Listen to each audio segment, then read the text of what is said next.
Okay, welcome back to members of 121 Community Church in Grapevine, Texas, and our ongoing study in Paul's letter to the Colossians. We're going to take a look at our penultimate lesson. It'll be 4:7 through 10. We just have one lesson to go after this to finish up the letter. Let's go to the text and we'll get started. Tychicus will tell you all the news about me. He is a dear brother, a faithful minister, and fellow servant in the Lord.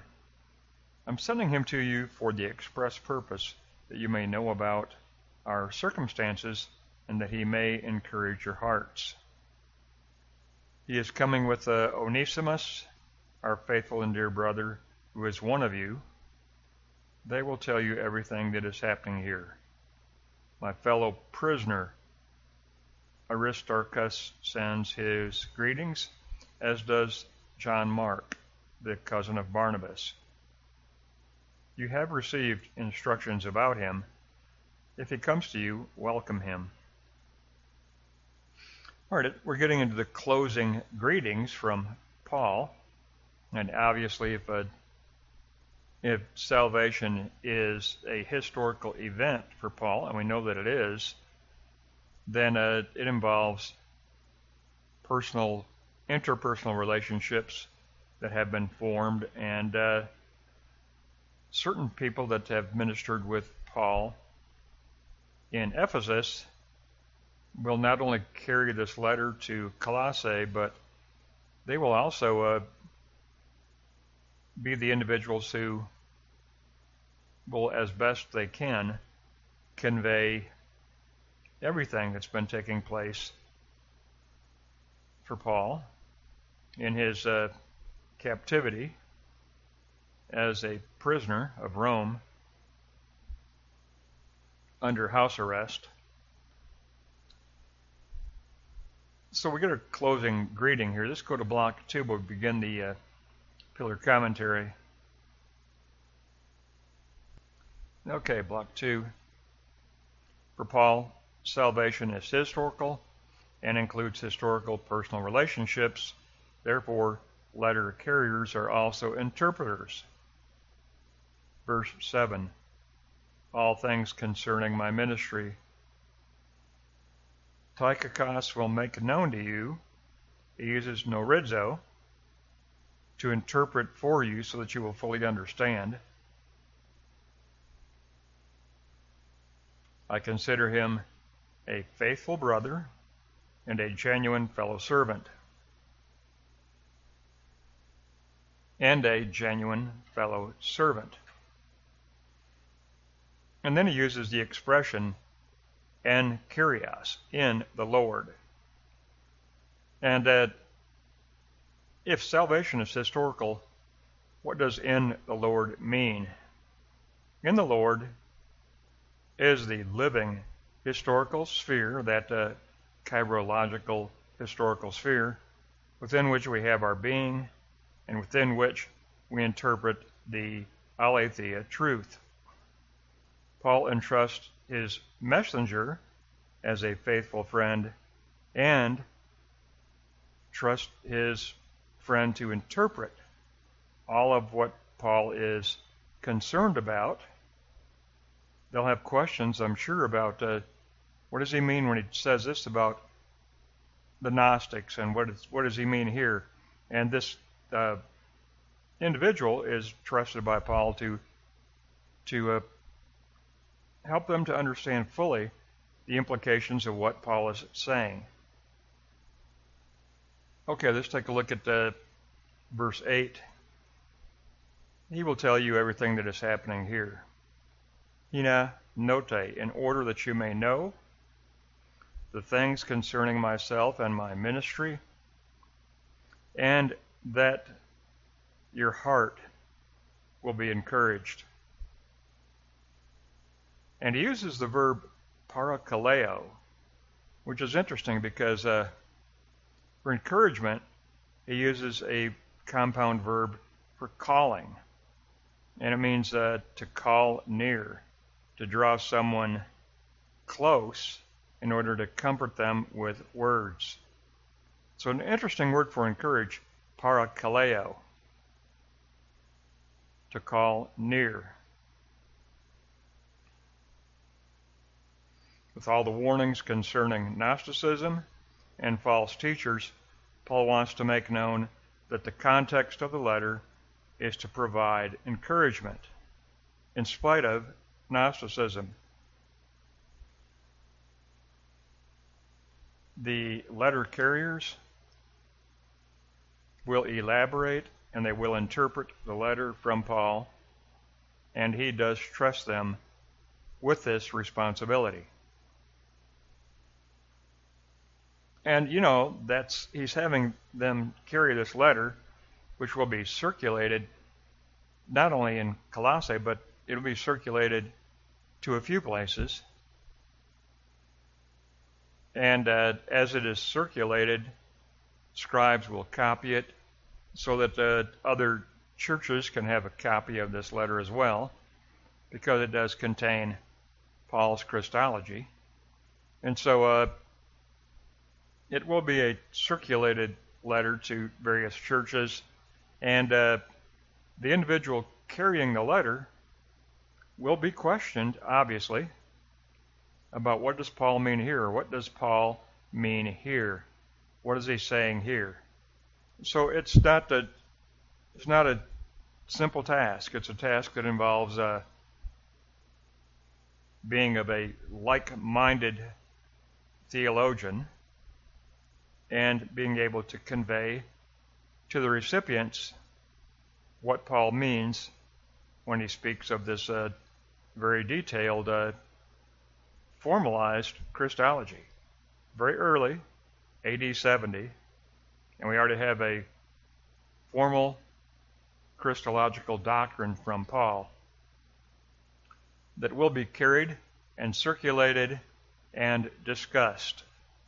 There will be, and additional copies will be made by scribes in other areas.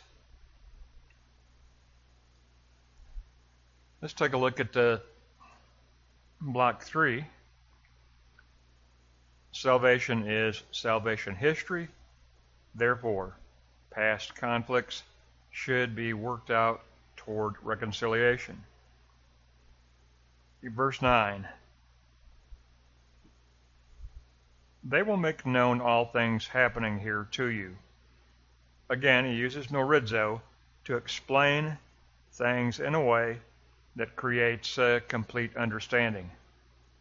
Paul is concerned to make a meaningful contact with a community he has not founded, a community he has not personally visited. So he's entrusting this letter to fellow ministers who will be able to explain in detail what he is conveying in this very early formal Christology from Paul. Now, block 3, note 2, verse 10, he speaks of Aristarchus, a fellow prisoner, and he speaks of John Mark. Now, remember John Mark. John Mark was with Paul on the first missionary journey, but then he, for whatever reason, turned and returned back to Jerusalem, and therefore Paul, when getting ready for his second missionary journey, told Barnabas that he refused to take John Mark. He said, I don't want anybody that bails out of ministry, so I don't want him. And that rift took place, and now we're about 12 years or more down the road from that rift in their relationship, and they have been reconciled. Paul and John Mark did later reconcile, and but for a while there they had a disrupted friendship, but now Paul does speak favorably of him. Aristarchus was a traveling companion with Paul during his Ephesus ministry. Acts 20, verse 4 says that he was from Thessalonica. Fellow prisoner is used in a metaphorical way for fellow prisoner in Christ, as an individual who is captive to the Lord. Mark, as I said, is John Mark from the church home where services were held in Jerusalem. Mark had abandoned the first missionary journey at Pamphylia. You can see Acts 15 for that. This caused Paul to refuse to take Mark on the second journey. The personal rift took place around AD 49 or AD 50. 12 years after that, we do hear of Mark again. 2 Timothy 4:11 reminds us that later the two were reconciled. So their friendship did heal. They did reach a reconciliation. But the rift was around AD 50, and this letter was around AD 70. And Paul is referring to John Mark in a favorable way in this letter. They did reconcile at some point. And it should be that way. Paul even taught that, resolve differences you have, be willing to forgive, be willing to let go of your anger. But what we really understand here in this closing salutation is that the individuals mentioned by Paul as letter carriers are going to be letter interpreters as well. We have to kind of get our head around this and make kind of a mental picture of what's going on here, because what's happening is that the letter will be carried about 150 miles away from Ephesus, and then it'll be circulated to the churches in that area, in Colossae and the surrounding area, and scribes will be asked to copy that letter so that those churches can retain a permanent copy. And that's how documents were transmitted for many years. Scribes had to do a letter by letter, word for word copy, handwritten, when they received a letter. In this case, they're receiving a letter from Paul. And then you get additional interpretive information from the letter carriers, because they have been close to Paul and they understand Paul's position. So questions will come up. What does Paul mean here when he refers to Christ in this way? Help us to understand this very, very high Christology at such an early time in the life of the church. We're talking that a church creed concerning a high Christology was already evident 40 years after the Christ event. Around AD 70, there was already formal doctrine of Christology, and Paul was very much at the forefront of forming that theology, very definitely at the forefront of forming that theology, and a guardian, I think, in a way, to make sure that Gnostic thought didn't suppress or devalue Christ. He is for promoting a high Christology and not having that Christology tampered with or devalued. And he knows, and he tells the churches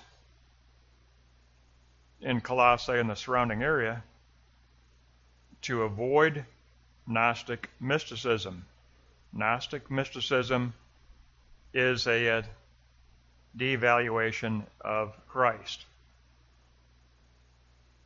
the letter to the Colossians really is